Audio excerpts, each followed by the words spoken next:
Good weather for it today. No, I specifically scheduled this trip for just after the heavy rains. It's the best time to look for inverts. No, you don't want the rain falling while you collect. The bugs are usually sheltering during that period. You need a nice hot day following heavy rain. Nice and humid, you know? It's a remnant podocarp rainforest in a gully, the stuff that's too difficult to farm properly. That's why I told you to wear good boots. It's gonna be rough going. These forest paths get muddy as hell after heavy rains. It's going to be downhill, so mind your footing. These samples are important, but your health and safety are more important. Prioritize your safety over everything else. Understood? Good. I don't want to have to drag you all the way back up the mountainside if you take a bad fall. Let me know if you feel faint, too. You'd be surprised how quickly heat stroke sneaks up on you on a deceptively humid day. We should be fine once we hit the forest proper, but remember what I said. No unnecessary risks.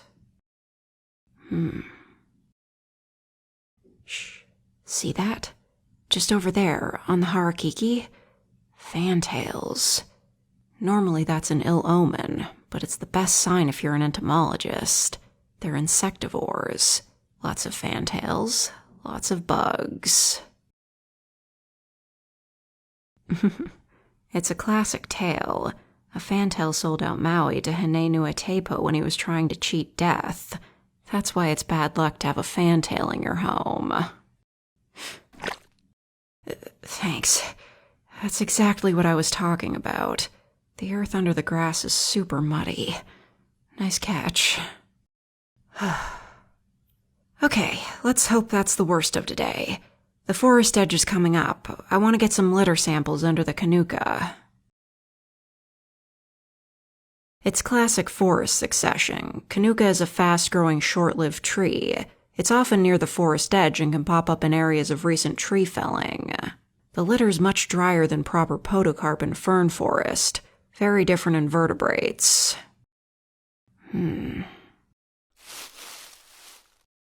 I've labeled the baggies. I need OPRF1 LF. Cheers. Just hold it open for me. I need several scoops of leaf litter. Plenty of amphipods. Lots of little white specks crawling around, too. You would be shocked the amount of stuff that's just straight up invisible in leaf litter until it's processed in the Tolgren funnel. I mean, it varies, but that relatively small amount of leaf litter we just bagged there could be as much as 10,000 invertebrates in it. It could also be a lot less. It depends on the environment. This place is relatively isolated, the forest track isn't well maintained, and the forest canopy is fairly dense, so I expect there to be a lot of inverts in the leaf litter. Most of them will be mites and ticks. Don't look at me like that. When I say ticks, I'm talking about mesostigs, ticks that don't bite people. The look on your face, though. No, we don't have those sorts of ticks here. Well, not easily accessible anyways. We do have ixodids, but they're generally found on seabirds this far south. Okay, let's head into the forest proper.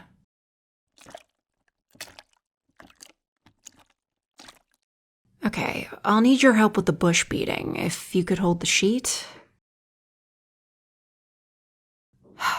Look, it's much more likely I'll be covered in bugs than you. Just keep the sheet up at chest level. Good, yes, just like that. Okay, we'll start with this broadleaf stuff.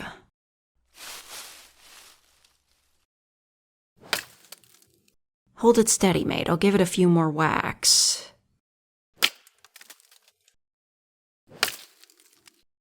Whew, that should do it.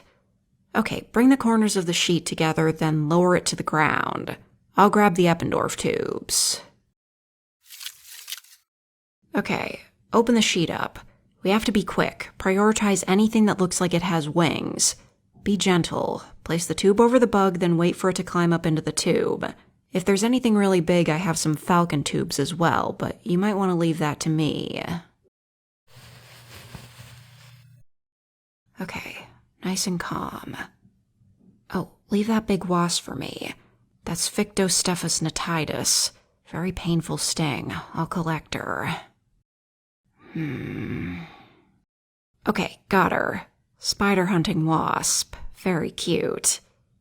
Oh, look at those little green spiders. Dictynids. What do we have? This one has red on the abdomen. Definitely Paradictina lamia. Harder to tell with some, though. There's a whole other genus in here, Veridictina. They don't have the red, but the red can be really tricky to see sometimes.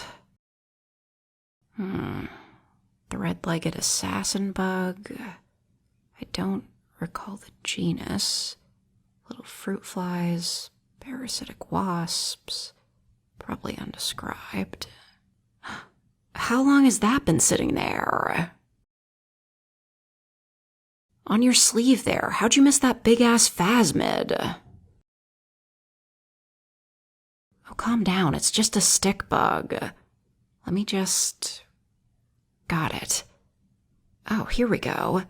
Acanthoxella inermis, the unarmed stick insect. A classic example of why common names are bad. Acanthoxella are the spiny-backed stick insects, despite this female being completely smooth.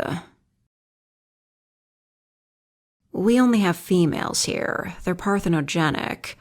Although we did accidentally give various Acanthoxyla to the UK as a pest species, and they produce males over there. But then...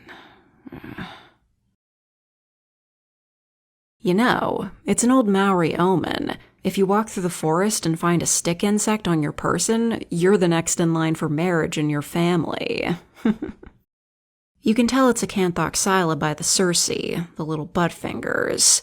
They're parallel and large for Acanthoxyla, while with Clitarchus, they're much smaller and sort of stick out to the sides. Of course, if you find them mid-copulation, that means it's definitely Clitarchus, as we do get males for them here. Oh, look here. See that? Yes, the little black dot. I forget you haven't got the entomologist's eye. It's like a tiny little mountain with legs. That's a Meismanid spider. None of the New Zealand species have been formally described. I imagine because they're an absolute pain to work with. You see how small she is, right? She's barely a millimeter long, and she's haplogyne. Internal genitalia, super fiddly to dissect. Okay, that'll do for this tree. Let's get a move on. There's a stream ahead, and if memory serves, there's a grove of tree ferns on the other side of it.